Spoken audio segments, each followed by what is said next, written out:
আলহামদুলিল্লাহ রবিল আলমিন ওসলাত ওসালাম আলা রসুল নবীল করিম।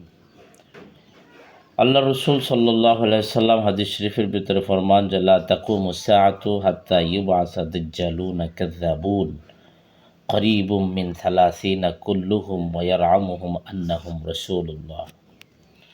নবীজি উম্মতকে সতর্ক করেছেন, বিশেষ করে কাদিয়ানীদের ব্যাপারে, নবীর নবুয়তের হেফাজতের ব্যাপারে, যে কিয়ামত সংগঠিত হবে না যতক্ষণ না প্রায় ৩০ জন মিথ্যাবাদী ধোঁকাবাজের আবির্ভাব হবে, যারা নাকি নিজেদেরকে নবী দাবি করবে। প্রত্যেকেই দাবি করবে সে আল্লাহ রসুল, অর্থাৎ কোনো ধোঁকাবাজ, প্রতারক ও নবুয়তের মিথ্যা দাবিদার যেন আমাদের ঈমান নিয়ে ছিনিমিনি খেলতে না পারে। সেই জন্যই রসুল সাল্লাল্লাহু আলাইহি সাল্লাম স্পষ্ট ভাষায় সতর্ক করে গিয়েছেন। প্রিয় দেশবাসী, ইসলামের 1450 বছর ইতিহাসে অনেক ভণ্ড প্রতারক নিজেদেরকে নবী দাবি করেছেন। খুদ রসুল সাল্লাল্লাহু আলাইহি সাল্লামের জামানায় সাহাবাই কেরাম উপস্থিত নবীজির জীবদ্দশায় রসুলের সাল্লাল্লাহু আলাইহি সাল্লামের জামানার মধ্যেই যেমন একজন আসওয়াদ আনাসি ও মুসাইলামা কাযযাব যে প্রসিদ্ধ, তারা দুই লোকেই নিজেদেরকে নবী দাবি করেছিলেন এবং ব্যাপকভাবে লাঞ্ছিত ও অভিশপ্ত হয়েছে তারা নবী দাবি করে। এটা ইতিহাস সাক্ষী।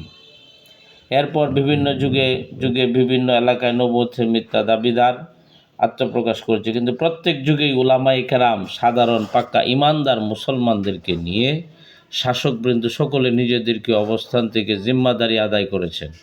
উম্মতকে এ সকল ভণ্ড প্রতারক ও জঘন্যতম কুফরি থেকে রক্ষা করার জন্য যুগে যুগে উলামায়ে কেরাম ভূমিকা নিয়েছেন।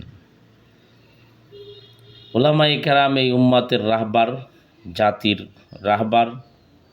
এই জন্য সমস্ত মুসলিম তৌহিদি জনতাকে ব্যাপকভাবে উলামায়ে কেরাম জনসাধারণকে সচেতন করেছেন, ইসলামের সহি তালিম মানুষের সামনে তুলে ধরেছেন। দাওয়াত, তালিম, তাসনিফ, রচনা এবং লেখনীর মাধ্যমে, ওয়াজ নসিহতের মাধ্যমে, বিভিন্ন মাহফিল প্রোগ্রামের মাধ্যমে ঈমান আকীদার বিষয়গুলোকে সমাজে তরতাজা রেখেছেন।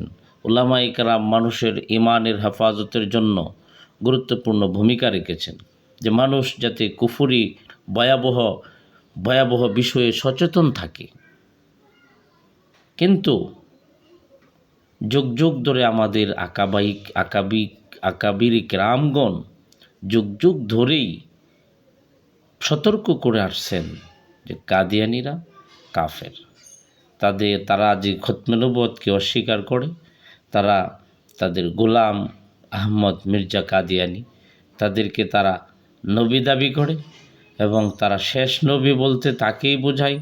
এবং তাদের যে আকিদা, বিশেষ করে ইংরেজদের ছত্রছায়ায় ভারত উপমহাদেশে মির্জা কাদিয়ানীর নবুয়তি দাবিটা প্রকাশ। তাই আগামী 15ই নভেম্বর সমস্ত তৌহিদি জনতাকে সচেতন করার লক্ষ্যে, প্রিয় দেশবাসীর ঈমান ও আমলকে হেফাজত করার লক্ষ্যে, তারা যেহেতু কাফের, তারা সংখ্যাগরিষ্ঠ সম্প্রদায়, তারা এদেশের নাগরিক, এদেশে তারা বসবাস করবে, কিন্তু মুসলমানদের নাম পরিচয় লেবাসধারী দিয়ে তারা মুসলমানদের পরিচয়কে হীনমন্বিত করবে, সেটা দেশবাসী মেনে নেবে না। বাংলার দেশের জনগণ সেই দাবি মেনে নেবে না। অতএব অনতিবিলম্বে কাদিয়ানীদেরকে রাষ্ট্রীয়ভাবে কাফের ঘোষণা করা, এটা বর্তমান ঈমানের দাবি, বর্তমান সময়ে এটা ন্যায্য দাবি। গভর্নমেন্ট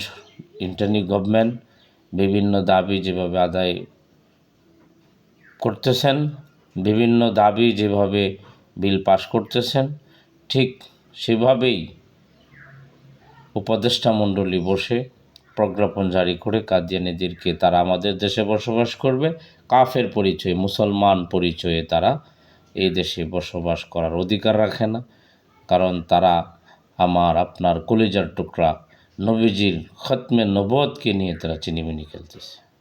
মিথ্যা নবী দাবিদার দিয়ে তারা তাদেরকে মুসলমান ভাববে, মুসলমান মনে করবে। বরঞ্চ আমাদের দেশের সরল মনা মুসলমান যারা ইমানদার, দিনদার, মুত্তাকি, তাদেরকে তারা ইসলাম থেকে খারিজ করে কাদিয়ানি বানিয়ে ফেলতেছে, মুরতাদ বানিয়ে ফেলতেছে। অতএব এখনই মুসলমানদের ঈমান আমল হেফাজতের রক্ষার্থে এবং মুসলমানদের যে প্রাণের চেয়েও প্রিয় আমাদের নবী মুহাম্মদুর রাসূলুল্লাহ সাল্লাল্লাহু আলাইহি সাল্লামের খতমে নবুয়তকে, আখিরি নবী তিনি, সেই নবুয়তের রিসালাতের নবুয়তের জিম্মাদারি আদায়ের লক্ষ্যে আমাদেরকে সকলেই আমরা এই দায়িত্ব পালন করব।